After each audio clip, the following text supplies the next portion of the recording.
For that. Well, here's a frightening statistic for you. There are more than 23,000 people living with multiple sclerosis in Australia right now.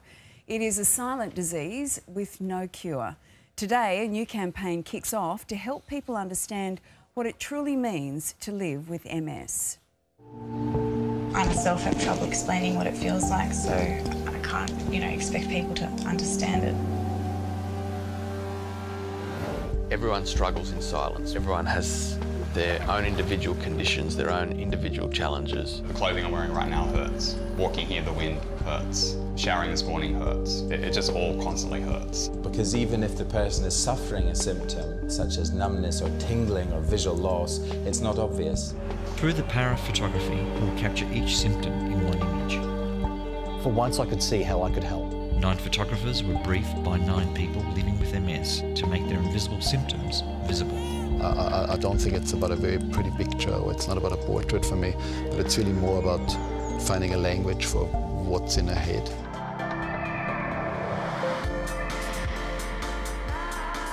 I think in a way it's giving people with MS a voice, where it's exposing all these, invisible symptoms for the world to see.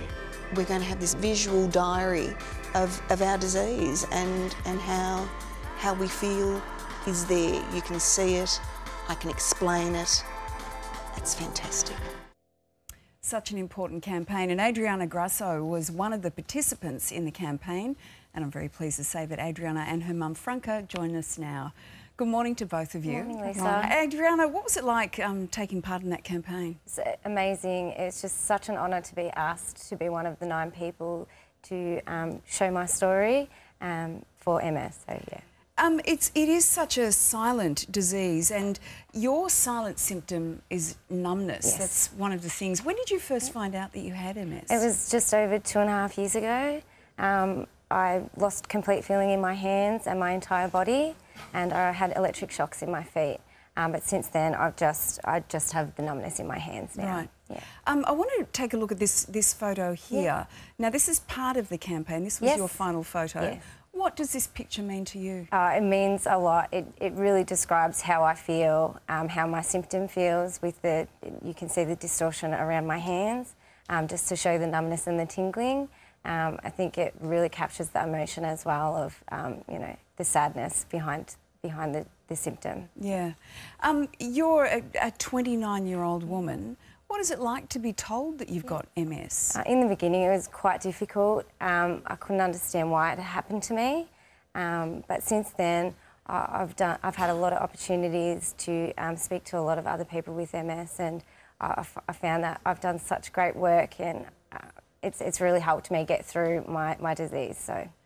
And what's it like for you, Franca, discovering, as you did a couple of years ago, that Adriana had MS? What did you know about the disease at that stage? Well, I didn't really know much about it. Just probably the readathon more than anything. Yes, it was just very hard to accept, but just push through it and be strong. Do you sometimes feel a bit powerless? Yes, very much so. But between... Sorry, please go on. Because of the unknown. Yeah. Yes, so, but, yes. And what are doctors telling you at this stage? At this stage, the medication that I'm on, I'm quite stable. So for me, living with MS, it's just about maintaining my symptoms and things like that. But I'm doing quite well. I just monitor and manage every day. Take it each day. So at this point, we're looking just at some of the photos from the campaign. At this point, it really is about research, isn't it? It is. We've really just got to keep the awareness going, and that's why this campaign is such a good campaign. It really gets the awareness out there. That's exactly what we need. Yeah. Adriana and Franca, thank you so much for joining us this morning. Thanks, Lisa. Thank you. And if you would like to help, you can donate directly at ms.org.au, or you can take part in the MS Walk and Fun Run this weekend in Sydney, Melbourne and Canberra. That MS Readathon, as Franca mentioned, also a great way of doing your bit as well. Over to you, Carl. Yeah, brilliant stuff. Thank you to the ladies. Well,